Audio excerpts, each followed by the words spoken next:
പ്രിയമുള്ളവരെ, നമ്മുടെ നെല്ലിയാമ്പതി ഓറഞ്ച് ഫാമിൻ്റെ അവസ്ഥയാണിത്.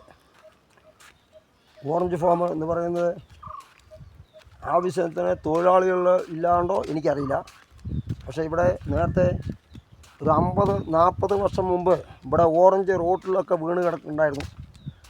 വരുമ്പോൾ 30 വർഷത്തിന് മുമ്പ് 30-35 വർഷത്തിന് മുമ്പ് ഇവിടെയൊക്കെ റോഡിലൊക്കെ ഓറഞ്ച് കിടക്കുകയായിരുന്നു. ഇവിടുന്ന് ലാഭത്തിൽ ഓടിക്കൊണ്ടിരിക്കുന്ന ഒരു ഇതായിരുന്നു, ഫാമായിരുന്നു. ഒരു 100-100 ചില ആൾക്കാർ ഇവിടെ ജോലി ചെയ്യുന്നു. ഇതിൻ്റെ ഫാമിൻ്റെ അവസ്ഥ എന്ന് പറയുമ്പോൾ ഇപ്പോൾ ഇതങ്ങനെയൊക്കെ കാട് പൊത്തി കിടക്കുകയാണ്. ഓറഞ്ച്, കാപ്പി ഇതൊക്കെ ഉണ്ടായിരുന്നതാണ്. അപ്പോൾ കാപ്പിയുണ്ട്, കുറേ പച്ചക്കറിയൊക്കെ വെച്ച് പിടിപ്പിക്കുന്നുണ്ട്.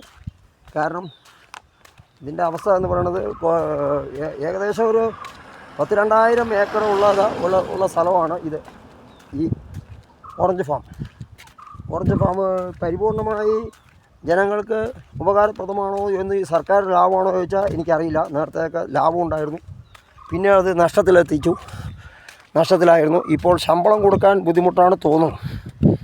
അപ്പോൾ സർക്കാർ വേറെ ശമ്പളം കൊടുക്കുകയും അതിന് പ്രാരംഭ നടപടി സൂപ്രണ്ടും മറ്റുള്ളവരൊക്കെ അതിന് ആത്മാർത്ഥമായി എല്ലാവരും നിന്നാൽ മാത്രമേ ഇവിടെ ഈ പദ്ധതികളൊക്കെ വിചാരിക്കും. ഇതിപ്പോൾ പുതിയതൊക്കെ വെച്ച് പിടിപ്പിക്കുന്നുണ്ട്. അപ്പുറത്താണെങ്കിൽ ഒന്നും ചെയ്തിട്ടുമില്ല, കാട് പൊത്തി കിടക്കുന്നുണ്ട്. അടിയന്തരമായി നന്നാക്കി ജനങ്ങൾക്ക് ഉപകാരപ്രദമായിട്ടുള്ള പരിപാടികളൊക്കെ നടന്നാൽ മാത്രമേ ഇതൊക്കെ സർക്കാരിന് നേട്ടം ഉണ്ടാവുള്ളൂ. സർക്കാരിന് നേട്ടത്തിന് വേണ്ടി ഓറഞ്ച് ഫാം വിനിയോഗിക്കണമെന്നാണ് പറയുന്നത്. ഇതിപ്പോൾ കാപ്പി സീസണാണ്, കാപ്പി എടുത്തുകൊണ്ടിരിക്കുന്നത്. ടൂറിസ്റ്റുകളൊക്കെ ഇഷ്ടം പേരുണ്ട്. അതിലൊരു സർക്കാരിനൊരു വരുമാനം വരുന്നുണ്ട്.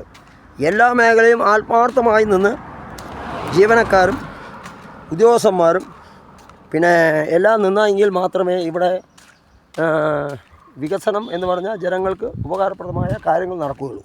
അതുകൊണ്ട് സർക്കാരിന് ലാഭം കിട്ടുന്ന പരിപാടിയാക്കി മാറ്റാൻ ഓറഞ്ച് ഫാമിനെ മാറ്റണമെന്നാണ് പറയാനുള്ളത്. പിന്നെ ഒരുപാട് ലാഭത്തിൽ ഓടിയ ഒരു ഫാമായിരുന്നു ഓറഞ്ച് ഫാം, നെല്ലിയാമ്പതിയത്തെ പൊലയമ്പാറയത്തെ ഓറഞ്ച് ഫാം. അപ്പോൾ അതിനെ ലാഭത്തിലെത്തിക്കുന്നതിന് വേണ്ട സത്വര നടപടികൾ സർക്കാരിൻ്റെ ഭാഗത്തും ജീവനക്കാരുടെ ഭാഗത്തും, സർക്കാർ ജോലിക്കാരാണ് ഇവരൊക്കെ.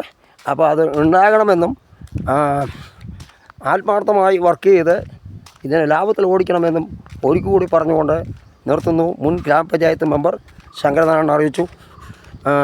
ഇൻസ്റ്റാഗ്രാം, ഫേസ്ബുക്ക്, യൂട്യൂബ് എല്ലാമുണ്ട്.